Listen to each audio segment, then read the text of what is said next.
अब्दुल हमीद अब्दुल सत्तार, अर्चना अरविंदजी शिंदे,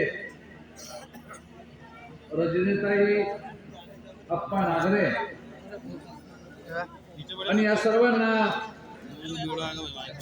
विजयी करण्यासाठी जमलेले अंबई या मतदारसंघातील सर्व मतदार बंधू आणि भगिनी,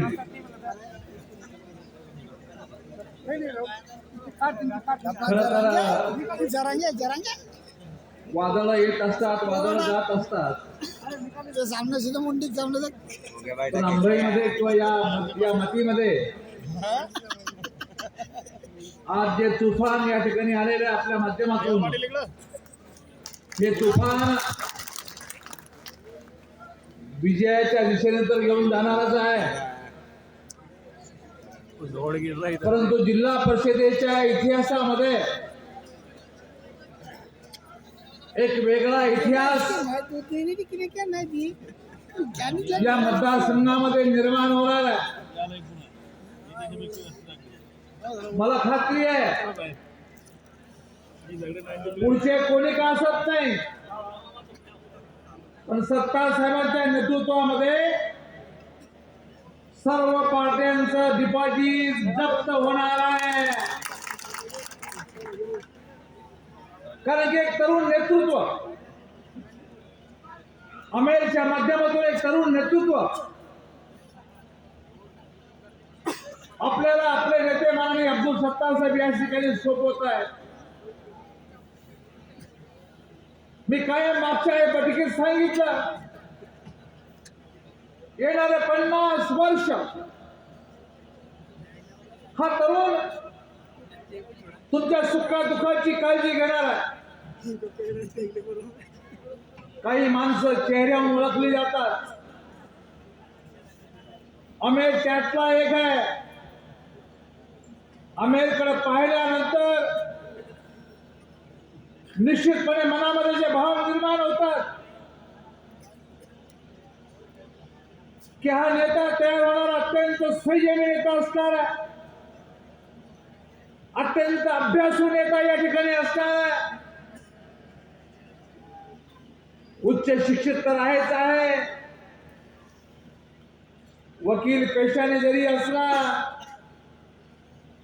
तरी इथून पुढच्या कालखंडामध्ये ऑपरेशनचं काम करणार आहे. अनेक ऑपरेशन बापाने तर केलेच केले. आमेर आणि समीर दोघंही इथून पुढच्या कालखंडामध्ये ऑपरेशन करणार आहे. माझी समीरला आणि आमिरला विनंती आहे, अरे बाबा आम्हाला काय काम था दोघा जणाला मित्राला, आम्ही इतक्या लोक रिटायर होणार नाही.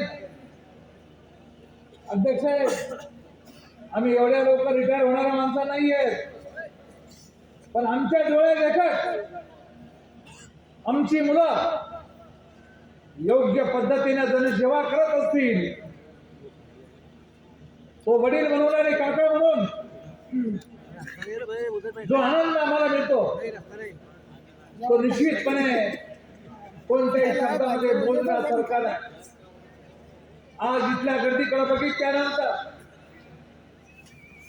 एक वेगळ्या प्रकारचा विश्वास आमच्या मनामध्ये निर्माण झालेला आहे. मी गेले 40 वर्ष आमदार आहे, पण या 40 वर्षामध्ये मी अनेक जिल्हा परिषदेच्या निवडणुका समोर गेलो. माझ्या आयुष्यामध्ये अशा प्रकारची सभा जिल्हा परिषदेची मी पाहिलीच नाही. त्यामुळेच म्हणतो मी की समीरच्या सभेला आलो होतो, प्रचंड गर्दी होती त्या सभेला, आणि त्यावेळेस मी सांगितलं होतं की 25,000च्या मताधिक्याने समीर विजय होणार आहे, आणि ते सुद्धा खरं ठरलं. आजही पुन्हा सांगतो की महाराष्ट्रामध्ये सर्वात जास्त मताने विजय होणारा कोणता जर असेल तो अब्दुल हमीद अब्दुल सत्तार या ठिकाणी असणार आहे. मला तुम्हाला सांगितलं पाहिजे बंधू भगिनींनो, ही निवडणूक विकासाची दिशा ठरवणारी आहे, विकासाला मार्ग दाखवणारी आहे. नवीन नेतृत्व निर्माण करतो आपण. माननीय सत्तार साहेबांच्या नेतृत्वामध्ये या संपूर्ण सिल्लोड शोभा मतदारसंघाचा चेहरा मोहरा बदलू लागलेला. राज्यातल्या 288 आमदारापैकी सर्व आमदाराला कुतवलंय की अब्दुल सत्तार आपल्या मतदारसंघामध्ये एवढी कामं कशी करू शकतो. 25,000 कोटीचा निधी गेल्या 3 वर्षामध्ये माननीय सत्तार साहेबांनी या मतदारसंघासाठी या ठिकाणी आणलेला आहे. महाराष्ट्राच्या 288 आमदारामध्ये एकही आमदार नाही की ज्याच्या वाट्याला 25,000 कोटी या ठिकाणी आले. विकासाचा तर गप्पा या पुढच्या लोकांनी करायचेच नाही. विकासावर ते बोलू शकत नाही. पाय ठेवेल तिथे विकास आहे, पाय ठेवेल तिथं काम आहे. मी सातत्याने सांगत आलेलं आहे की आपण सार्वजनिक जीवनामध्ये वावरणारे माणसं आहोत. आपली मोटरसायकल खराब झाली तर आपण काय करतो? मोटरसायकलच्या गॅरेजमध्ये घेऊन जातो. आपली जीप खराब झाली तर आपण काय करतो? जीपच्या गॅरेजमध्ये काम करायला घेऊन जातो. सायकल खराब झाली तर सायकलच्या दुकानावरती नेतो. या सर्व गाड्या वेगवेगळ्या गॅरेजमध्ये न्याव्या लागतात. परंतु अब्दुल सत्तार नावाचं गॅरेज असं आहे, तिथं डीपी जाणार तरी हेच गॅरेज आहे, रस्ता बनवायचा तरी हेच गॅरेज आहे, तुमचं सिंचन करायचं तरी हेच गॅरेज आहे. अरे या मतदारसंघाचं भाग्य आहे, या मतदारसंघाचं नशीब आहे की अशा प्रकारचा एक खमक्या नेता आपल्या मतदारसंघाला लाभलेला आहे, ज्यांनी या मतदारसंघाचा सर्वांगीण विकास या ठिकाणी करण्याचा पुरेपूर प्रयत्न केलेला. त्यामुळे विकासावर कोणी बोलू शकत नाही. बोलतील कशावरती? आमच्या मित्राला बदनाम करण्याचा प्रयत्न करतील. आता निवडणूक 2 दिवसावरती राहिली, त्यांना माहित आहे विकासाला मतदान मिळणार आहे. मग काहीतरी नवीन नवीन उद्या काढतील. धर्माच्या नावावर, जातीच्या नावावर, हिंदू मुस्लिम या अशा पद्धतीच्या काही नवीन नवीन गोष्टी काढतील. आणि आता मग 6,000 मुसलमान आहेत, 17,000 हिंदू आहेत. मी ऐकलं त्यांच्या कालचा परवाच. लाज वाटत नाही शक्य त्या लोकांना असं बोलायला? तुम्ही जातीवाद कशासाठी आहे? तुम्ही घटनेला धरून शपथ खाल्लेली आहे की कोणत्याही जातीबद्दल कोणत्याही धर्माबद्दल द्वेष बाळगणार नाही. तरी अशा प्रकारचे वक्तव्य मंत्र्यातून होतं. ही अत्यंत निषेधार्थ गोष्ट निश्चितपणे या ठिकाणी. मला आपल्याला सांगितलं पाहिजे बंधू वगैरे, अब्दुल सत्तारची बरोबर तुम्ही काय करू शकणार आहे? नक्की तुम्ही ती बरोबरी करू शकणार नाही अब्दुल सत्तारची. ज्या माणसाने सिल्लोड शहरामध्ये सर्व समाजाला न्याय देण्याची भूमिका घेतली, सर्व थोर पुरुषांच्या कमानीत लावल्या, सर्व थोर पुरुषाच्या नावाने मोठे मोठे म्युझियम तयार केले. एवढंच काय, परंतु अजिंठ्याच्या पायथ्याशी 100 कोटी रुपये खर्च करून छत्रपती शिवाजी महाराजांचं स्मारक माननीय सत्तार साहेब निर्माण करतात. 63 कोटी रुपये खर्च करून डॉक्टर बाबासाहेब आंबेडकरांचं स्मारक माननीय सत्तार साहेब तयार करतात. अरे माननीय सत्तार साहेबांनी छत्रपती शिवाजी महाराजांचे पुतळे बसवले. या नालायकाला लाज नाही वाटत? एक मुस्लिम माणूस छत्रपती शिवाजी महाराजांचे पुतळे उभा करतो आणि हे म्हणतात की हा पुतळा अब्दुल सत्तारने उभा केलेला आहे, हा मुसलमानाचा पुतळा आहे.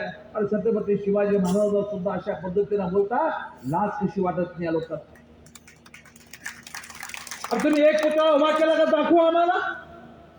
100 कोटी रुपयाचं स्मारक उभा राहावं लागलेलं आहे. यांच्या डोळ्यामध्ये सर्व खुलू लागलेलं आहे.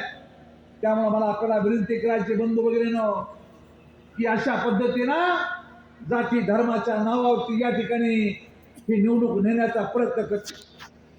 काय या सत्ताच्या लोकांनी काय केलं?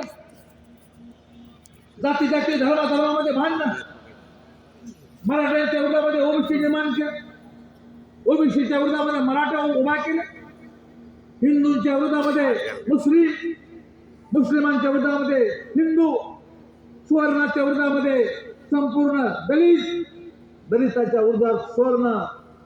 हा जातीवाद का वाढला याचा विचार करा बांधवांनो. कोण याला खतपाणी घालतं, कोणाच्या आशीर्वादाने हे चालू आहे याचा विचार तुम्हाला करावा लागणार आहे. आणि मी ज्या भागातून जालन्यातून आलो त्या भागामध्ये सर्व समाजाची आंदोलनं पेटलेली आहेत. एक गाव असं आहे की त्या गावामध्ये ओबीसी आणि मराठा अर्धे अर्धे राहतात. मी त्या गावात गेल्यानंतर दोन्ही बाजूला जातो, भेटतो. तिथल्या ओबीसीने सांगितलं की आमचा मराठ्याचा रामनाम बंद झाला. मराठ्याकडे गेलो तर मराठे म्हणतात की आमचा आणि ओबीसीचा रामनाम बंद झाला. अरे हे पाप कोणाचं आहे? हे पाप कोण उभा केलेलं आहे? जातीमध्ये धर्मात भांडणं कोण लावत आहे? याचा विचार करण्याची वेळ निश्चितपणे आता आलेली आहे. आमेर आणि बाकी सर्व आमच्या भगिनी रजनीताई आणि अर्चनाताई विजय होतीलच, परंतु या माध्यमातून तुम्हाला सत्तार साहेबाला एक वेगळ्या पद्धतीने ताकद द्यायची, सत्तार साहेबाला हिंमत आणि ताकद द्यायची. मला सांगत होते की मी आमेरकडे अजून गेलो नाही. बरं सत्तार साहेब तुम्ही एकटे पालक नाही, त्याचे ते जमले, ते सर्व आमेरचे पालक आहेत, ते सर्व आमेरला सामावून घेणार आहे. जो माणूस रात्रंदिवस तुमची काळजी करतो, आता पर्यायाने तुमची जबाबदारी आहे आमेरची आणि या सर्व भगिनीची भावाची काळजी घेणं तुमची जबाबदारी आहे. आणि मला खात्री आहे सत्तासाहेब चिंता करायची गरज नाही. मला खात्री आहे की निश्चितपणे मी ज्या सांगितल्या पद्धतीनं महाराष्ट्रामध्ये एक वेगळा इतिहास आपला हा गट, आपला हा गण या ठिकाणी निर्माण करेल. आपण सर्वांनी धनुष्यबाणाला मतदान करावं एवढं आव्हान करतो. मला एका लग्नाला जाणं असल्यामुळे इथून परवानगी घेऊन जातो. जय हिंद, जय महाराष्ट्र, धन्यवाद.